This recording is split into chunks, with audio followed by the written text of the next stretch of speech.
Square and square root. സ്ക്വയറും square റൂട്ടും എങ്ങനെ കാണാമെന്ന് നോക്കാം. ആദ്യം നമുക്കൊരു സംഖ്യ എടുക്കാം. 52 സ്ക്വയർ. 52 സ്ക്വയർ എങ്ങനെ കണ്ടുപിടിക്കുക? ആദ്യം മറ്റൊരു സ്ഥാനത്ത് 8ൻ്റെ സ്ക്വയർ കണ്ടു 64, 5ൻ്റെ സ്ക്വയർ 25,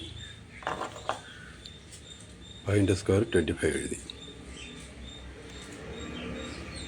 ഇനി മുകളിൽ 2 ഡിജിറ്റും കൂടി ഇൻറ്റു ചെയ്യുക. Into 2, 5 into 8 into 2. അപ്പോൾ എത്ര 5 ഇൻറ്റു 8 40, ഇൻറ്റു 2 80 ഇറക്കിയിടുക. 25 64ൻ്റെ താഴെ 5 ഇൻറ്റു 16 താഴെയായിട്ട് 80 ഇടുക. ഇനി അത് പ്ലസ് ചെയ്യാം. 4 6 3 3 3 3 6 4 ആണ് ആൻസർ കിട്ടുന്നത്. ഇനി ഇതേ സംഖ്യ, അപ്പോൾ ഇതിൻ്റെ സ്ക്വയർ, ഇനി ഇതിൻ്റെ സ്ക്വയർ റൂട്ട് കാണാം. ഒരു സംഖ്യയുടെ തന്നെ സ്ക്വയറും സ്ക്വയർ റൂട്ടും കാണാം. ഇനി അതിനെ രണ്ടായി ഭാഗിക്കാം. 33 64 രണ്ടായി ഭാഗിച്ചു. 64, 4ൻ്റെ ഒറ്റയുടെ സ്ഥാനത്തെ സ്ക്വയർ റൂട്ട് അതെങ്ങനെ വരും? നമുക്ക് 2 കിട്ടുക. അത് ഏതൊക്കെയാണ് ഒറ്റയുടെ സ്ഥാനത്ത് 2 വരുന്നത്? 2 2 സ്ക്വയറും 8 സ്ക്വയറും. ഓരോന്നിൻ്റെയും 2 ഏതാണ്? 2ഉം 8ഉം എഴുതാം. 8. ഇനി ഇപ്പോഴത്തെ 33 എടുക്കുക. 33 അതിൻ്റെ തൊട്ട് താഴെയുള്ള സ്ക്വയറും സ്ക്വയർ റൂട്ടും അത് 25 ആണ്. 25ൻ്റെ സ്ക്വയർ റൂട്ട് 5.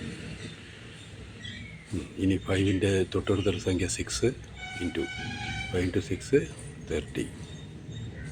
33 താഴെയാണ്. അത് നമുക്ക് കിട്ടിയ മുകളിൽ 33 താഴെ ആയതുകൊണ്ട് 5 ഇങ്ങോട്ട് എടുത്തിട്ട് 52 58 ആണ് രണ്ട് സംഖ്യകൾ. താഴെ അത് 30നെക്കാട്ടും മുകളിൽ 33 ആയതുകൊണ്ട് കൂടുതലാണ് വരുന്നത്. 33 ആയതുകൊണ്ട് 558 ആണ്. 58.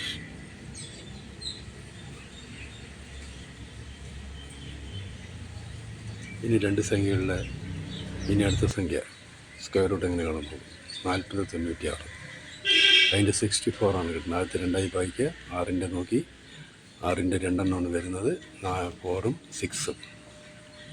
ഇപ്പോൾ ഇനി 53 84 84 ഒറ്റയുള്ള സംഖ്യ 4. അത് 2ഉം 8ഉമാണ് വരുന്നത്. 2ഉം 8ഉം. അപ്പുറത്തുള്ള സംഖ്യ 51 5 ഇൻറ്റു 1 ഇൻറ്റു 2 3. അപ്പോൾ 51ൻ്റെ തൊട്ട് താഴെ 49 7. 7ആണ് അതിൻ്റെ സ്ക്വയർ റൂട്ട്.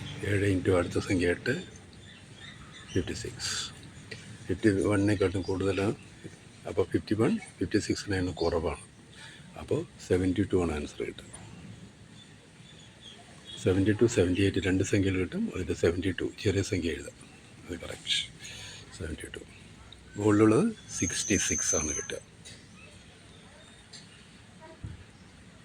ഹലോ 64.